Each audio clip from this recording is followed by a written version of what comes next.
마태복음 15장입니다.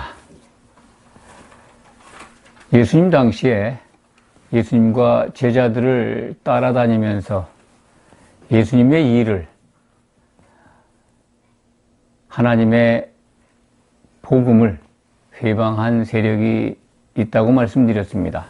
오늘도 예외는 아닙니다. 바리새인과 서기관들이 갈릴리 지역으로 왔습니다. 예루살렘에서 온 것입니다. 15장 1절에 보면 그것이 기록되어 있습니다. 바리새인과 서기관들이 예루살렘으로부터 예수께 나왔다. 예수님께 나와서 하는 말이 제자들을 비난하는 말이었습니다. 제자들이 자기들이 정한 전통, 율법에 기록되어 있는 것이 아니라 장로들이 정한 유전이죠. 장로들의 전통을 안 지킨다는 겁니다.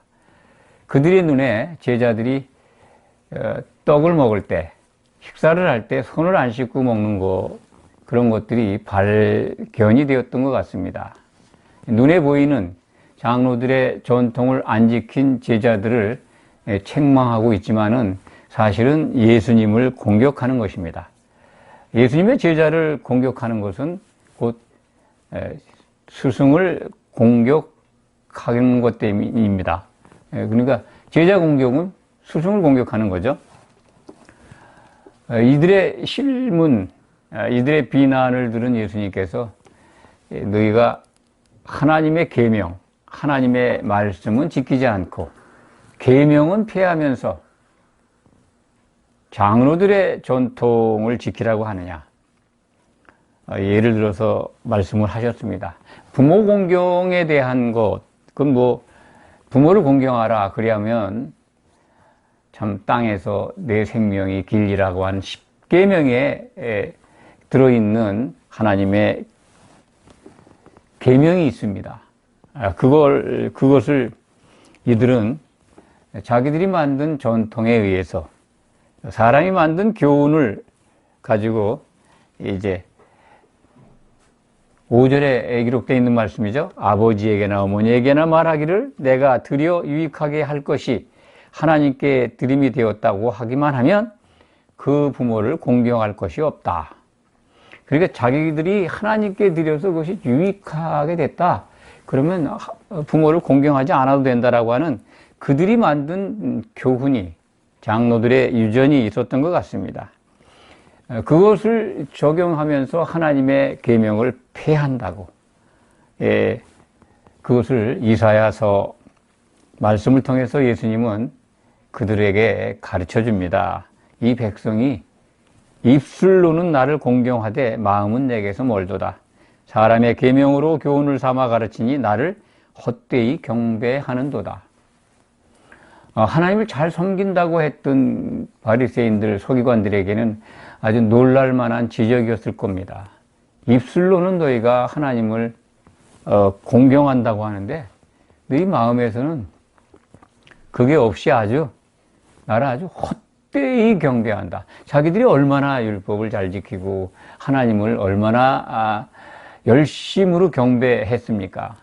성전 예배뿐만 아니라 밥 먹을 때 손 씻는 것까지 자기들이 만든 교훈이지만 다 지키지도 못하면서 다른 사람들을 정죄하는 그들의 목적은 예수님을 곤경에 빠뜨려서 죽이는 겁니다.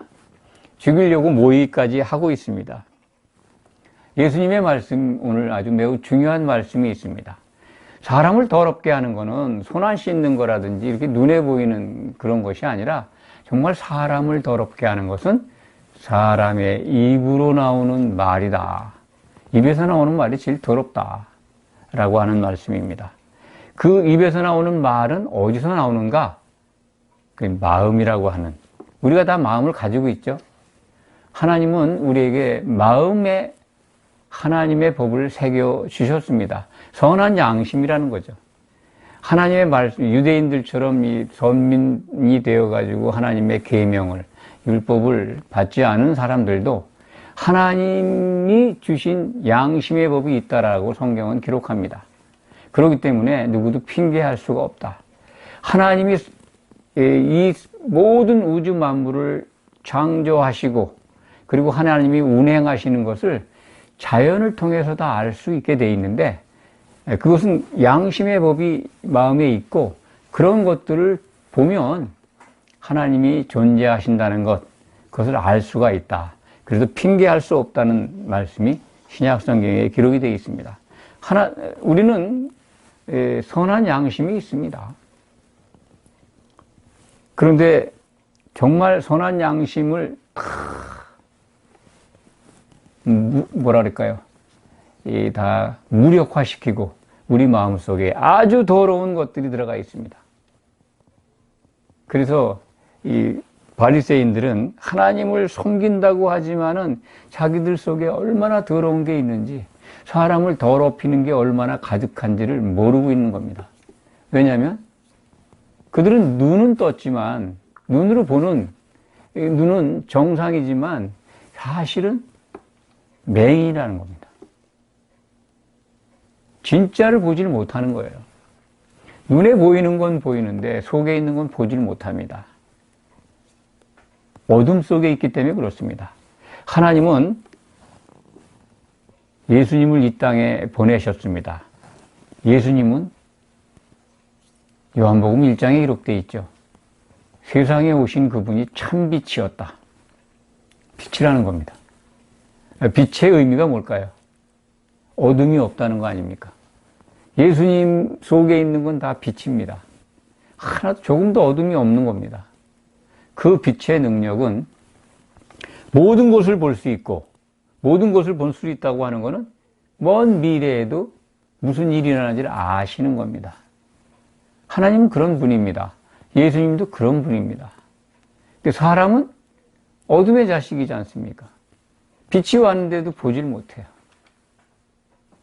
우리가 이 당시에 바리새인들이 눈은 정상이었지만 자기들의 더러운 걸 못 봤듯이 우리가 이 시대에 교회에 들어와 있는 우리 성도들도 예수님이 없다면 다 이들과 같이 어둠의 자식입니다. 소경입니다. 볼 수가 없어요. 볼 수 없다는 게 뭡니까? 우리 눈으로 보는 그런 걸 얘기하는 게 아니라 정말 우리 속에 있는 걸 보고 또 하나님이 정말 원하시는 게 뭔가, 이루고자 하시는 게 뭔가를 우리는 성경을 통해서 보지 않습니까? 미래를 보게 하셨어요. 우리에게 빛을 비추셔서 우리가 못 보던 것을 보게 하신 겁니다. 제일 먼저는 예수님이 우리에게 빛이 되셔서 우리 안을 비춰주셨습니다. 성경을 통해서, 하나님의 말씀을 통해서 우리가 얼마나 죄인인가, 우리 안에 얼마나 더러운 게 있는가를 알게 하신 겁니다. 그러니까 우리도 예수님 만나기 전에는 바리새인들보다 더한 맹인이었죠. 하나님의 이름도 인정하지 않았으니까. 그들은 그래도 하나님의 이름은 불렀지 않습니까? 예, 그런데 이 바리새인들에 관한 말씀이 이제 요한복음 9장 41절에 이런 말씀이 있습니다. 이 바리새인들이 참 자기들이 본다고 하니까 아직 그들의 죄가 있다. 못 본다고, 맹인이라고 한다면 죄가 없는데 본다고 하니 죄가 있다는 말씀입니다. 바리새인과 이 서기관들은 그런 사람들입니다. 자기들은 육신의 눈을 가지고 뭘 보니까 본다라고 생각을 하는데 예수님의 입장에서 보면 그게 보는 게 아니고 하나도 못 보는 거라는 겁니다. 바리새인들은 육적인, 한마디로 말해서 형이 하학적인 차원에서의 말이고 예수님은 형이 상학적인 말씀을 하신 거죠. 네가 본다고 하는 거는 이 눈에 보이는 그런 걸 말하는데 너희가 못 본다고 하는 거는 정말 너희가 보아야 될 것, 차원이 다른 것을 못 본다. 네 속 안에 들어있는 더러움과 죄, 그리고 하나님이 원하시는, 쉽게 말씀드리면 미래에 관한 건 하나도 못 보지 않느냐, 앞날은 네가 보질 못하지 않느냐, 그것을 지적하시는 겁니다. 이들은 이스라엘의 지도자로, 인도자로 참 어깨에 힘을 주고 성경을 가르치고 백성들을 훈계했습니다. 그 장로들의 전통까지 적용해서 그것을 지키지 않으면 아주 굉장히 무시를 하고 징계를 하고 그렇게 했을 겁니다. 훈육을 하고. 그래서 사람들을 인도하는 인도자라고 자칭하고 다녔을 겁니다. 예수님이 그들에 대해서 그렇게 말씀을 하는 거예요. 14절에 보면은 그들은 맹인이 되어 맹인을 인도하는 자가, 바리새인과 서기관들, 율법 학자들이죠. 그들은 맹인이라는 거예요. 눈은 멀쩡히 뜨고 있죠. 근데 맹인이라는 거예요. 근데 그들이 맹인이 아니라고 하니까 죄가 있다는 거죠. 교회에 들어와 있는 우리들은 이제 예수님의 공로로 십자가 보혈에 힘입어서 교회의 지체가 되어 있습니다. 하나님의 말씀을 받아들였습니다. 그래서 그 빛이 우리 안에 들어와서 우리는 맹인이 아니라 이제 보는 자가 됐습니다. 우리는 앞날을 보지 않습니까? 우리의 소망이 뭔지를 알게 됐습니다. 예수님이 다시 오시는 게 성도들의 최고의 소망입니다. 그것 외에 다른 소망을 가지고 있다면 맹인이죠. 교회에 들어와 있으면서도 맹인으로 사는 사람들이 많이 있을 수 있습니다. 그런데 맹인을 인도하면 둘 다 구덩이에 빠지는 것 맞지 않습니까? 눈 못 보는 사람들을 인도하면은 다 그 맹인 따라서, 소경 따라서 다 구덩이에 빠질 수밖에 없습니다. 장애물을 보지 못하니까요. 그런데 예수님이 하신 이 말씀은 육체에 있는 이 눈의 시력을 말씀하신 게 아니라 빛을 보지 못하면, 마음속에 빛이 들어오지 않으면 맹인이라는 겁니다. 그러니까 영적 눈을 말씀하시는 거죠. 미래 앞날에 대한 모든 것을 알 수 있는 길이 있는데 그것을 모르면 맹인이죠. 그렇다면 성경에 기록되어 있는 예수님의 말씀, 특히 신약성경의 마지막 책이 말씀하는 요한계시록의 내용을 모른다면 맹인일 수 있습니다. 그걸 모르고 교회에서 인도자가 돼서 성도들을 이끈다면, 또 그런 사람을 따라간다면 맹인이 맹인을 인도하는 경우와 같이 다 구덩이에 빠질 수가 있습니다. 사람의 마음은 말을 만들어냅니다. 그러니까 마음에서 나오는 모든 생각들, 그런 것들이 말을 통해서 다른 사람에게 전달이 되는데, 예수님은 그 악한 생각에서 나오는 말, 생각, 여기 보면은 19절이죠. 악한 생각과 살인과 간음과 음란과 도둑질과 거짓 증언과 비방, 이런 것들이 마음에서 나와서, 마음에서 일어나서 입으로 입을 통해 나간다는 거죠. 이게 사람을 더럽게 하는 건데, 그러면 모든 사람들이 마음에서 이런 더럽게 하는 것이 일어나는데 말을 하는 경우도 있고 말을 하지 않는 경우도 있습니다. 악한 생각이 일어나더라도 말이 제어되고 안 나올 경우가 있잖아요. 여러 가지 항상 모든 사람이 마음속에서 살인을, 사람을 죽이고 싶은 충동이나 이런 걸 가질 수 있습니다. 아주 미움이, 증오가 쌓이면은 정말 살인하고 싶은 생각들, 또 간음하고 싶은 생각, 음란한 생각, 도둑질하고 싶은 탐욕, 그리고 내가 유익하기 위해서 거짓 증언하고 다른 사람을 깎아내리는 비방, 이런 생각들이 올라올 수 있습니다. 마음의 더러운 마음 속에서 나타날 수가 있습니다. 그런데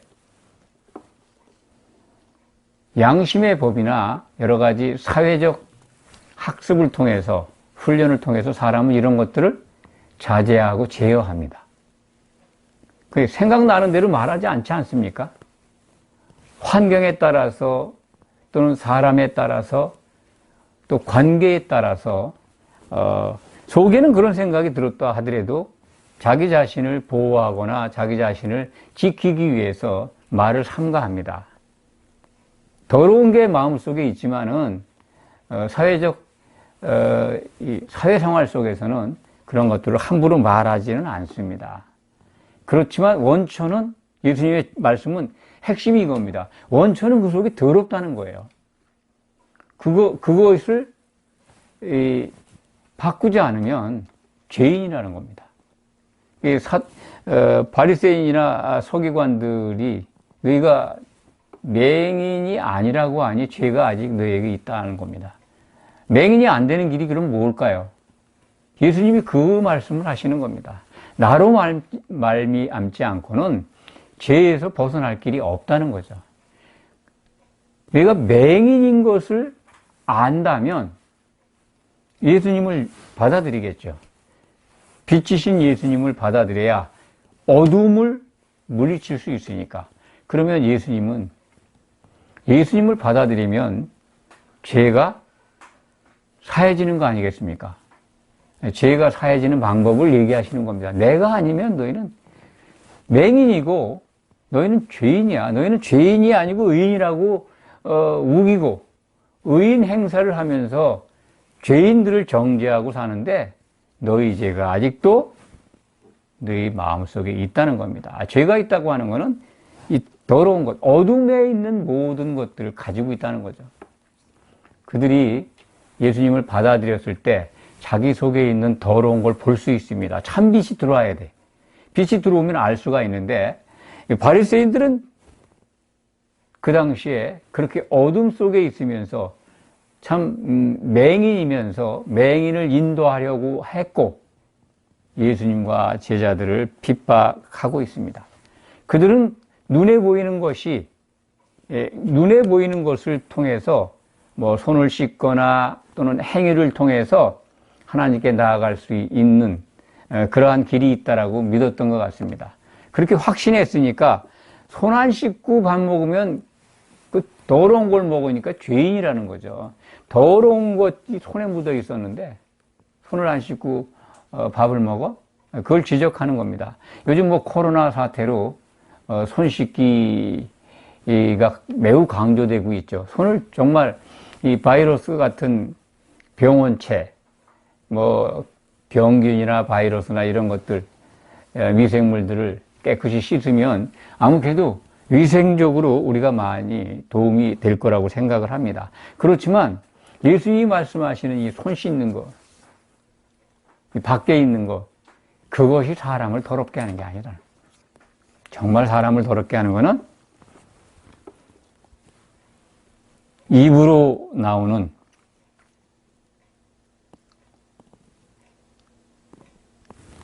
마음속에서 생겨서 입으로 나오는 그 말, 사람의 더러운 말로 사람이 더럽혀진다는 거죠. 18절부터 20절까지 제가 읽어 드리겠습니다. 입으로 들어가는 것은 배로 들어가서 뒤로 내버려지는 줄 알지 못하느냐. 그러니까 음식 같은 건 다 입으로 먹죠. 그리고 다 소화시킨 다음에는 뒤로 내보냅니다. 마음에서 나오는 것은 악한 생각과 살인과 간음과 음란과 도둑질과 거짓 증언과 비방이니 이런 것들이 사람을 더럽게 하는 것이요 씻지 않은 손으로 먹는 것은 사람을 더럽게 하지 못하느니라.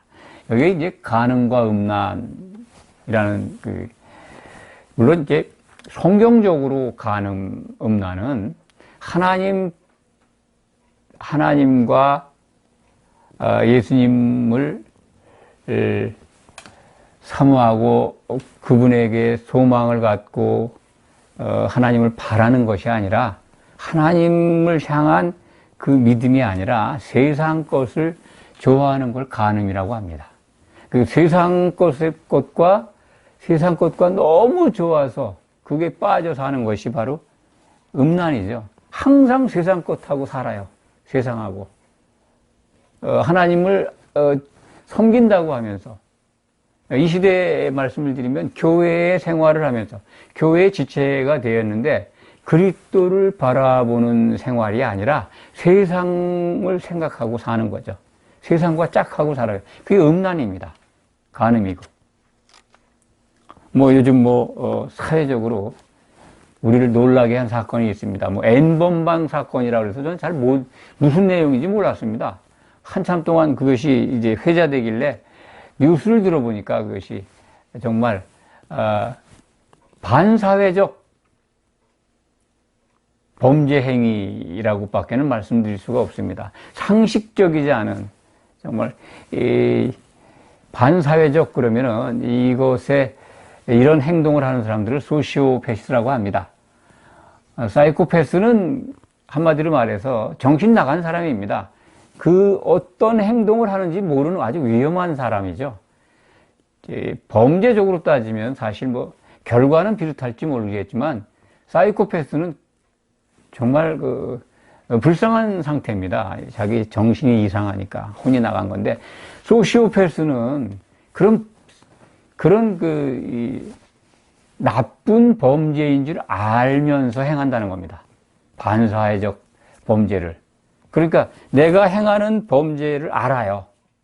이번에 N번방을 이렇게 운영했던 사람이 악마의 생활을 끝내게 해줘서 감사하다. 그 자기가 행한 것들이 너무나도 충격적이고 상식적이지 않고 반사회적인 범죄인데 그걸 알고 있었다는 거예요. 악마의 일을 했다라고 얘기하는데 그분이 악마를 알고나 한 말인지는 잘 모르겠습니다. 그런 사람들이 소시오패스인데 염려되는 거는요, 그런 반사회적 범죄를 그것을 제가 말씀드리려고 하는 것이 아니라 교회 안에 세상을 너무 사랑하고 세상과 짝하고 예수님이 오시는 것보다도 세상에서 잘 되는 것을 바라고 그것에 빠져 있다면 간음이고 음란입니다. 교회의 소시오패스입니다. 도저히 교회 안에서는 상상할 수 없는, 생각할 수 없는, 그리고 그런 생활을 해서는 절대로 교회의 지체가 될 수 없는 그런 것들을 가르치고 따른다면 그게 바로 교회 안의 소시오패스 아니겠습니까? 그들의 입술에서 어떤 말이 나오는지는 모르겠습니다. 그것이 포장되어 있을 수 있어요. 더러운 것이 나와서 사람을 더럽게 할 수도 있지만 그건 다 감춰져 있습니다. 모두의 말씀을 드렸습니다. 악한 생각이 올라와도 더러운 생각이 마음속에 있는데 그게 올라와도 말을 제어해서 포장할 수 있습니다. 악마의 모습을 가지고 교회에 들어오잖아요. 사탄이 이리의 양의 모습을 가지고 이리 탈을 쓰고 들어온다고 예수님이 말씀하셨습니다. 그렇게 들어와서 참으로 천사와 같은 광명, 빛의 천사처럼 말을 하고 행동을 하면서 속에는 노략질하는 이리로서 그 이리의 이빨을 감추고서 들어와서 활동하고 있다면 교회 안에 정말 소시오패스입니다.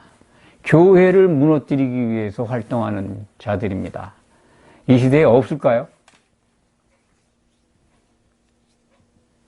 우리는 오늘 마태복음 15장에 기록되어 있는 예수님의 말씀을 통해서 바리새인과 서기관에게 주신 말씀이지만 이 시대의 교회를 향해서 주신 말씀으로 받아들여야 합니다.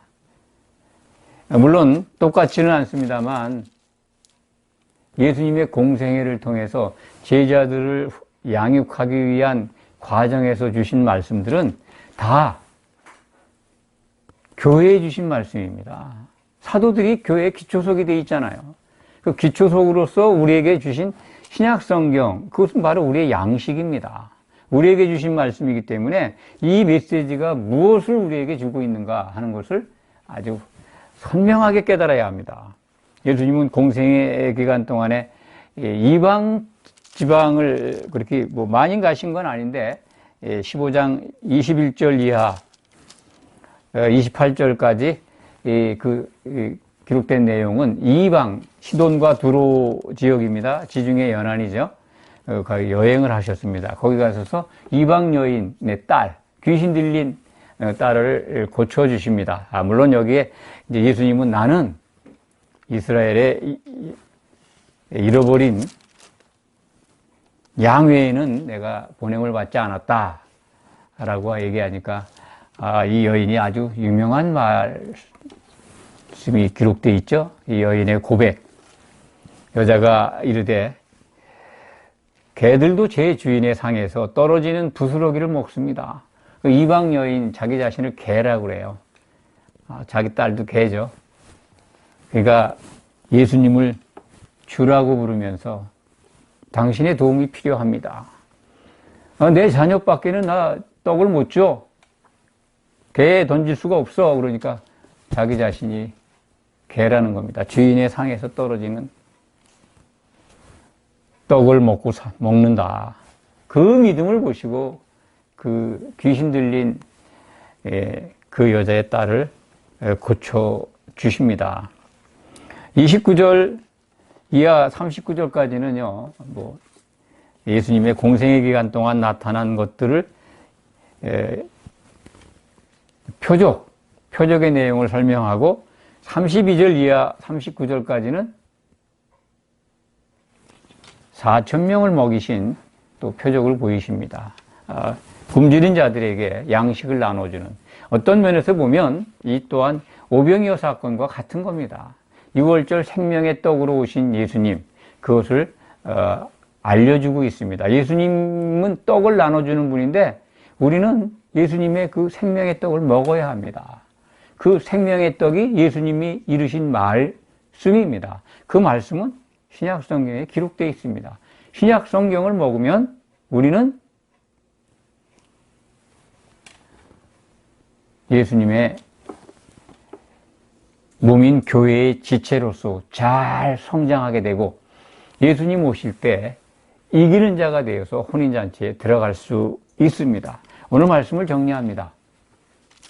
사람의 말이 사람을 더럽게 합니다.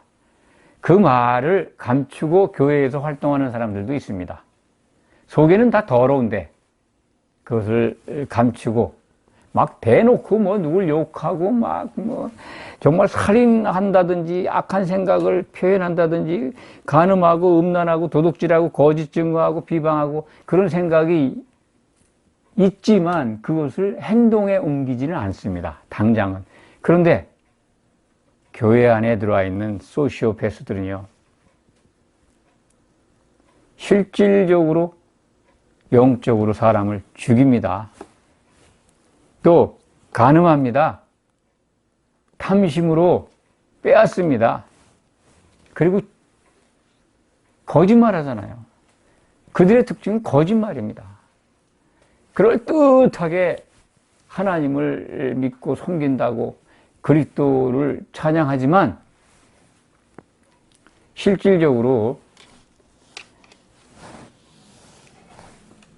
정말 성도들을 구렁텅이에 빠뜨리고 교회가 온전하게 세워지는 걸 회방합니다. 이거 잘 분별해야 합니다. 교회는 오직 신랑 예수 그리스도를 기다리면서 소망을 가져야 합니다. 기도하겠습니다. 아버지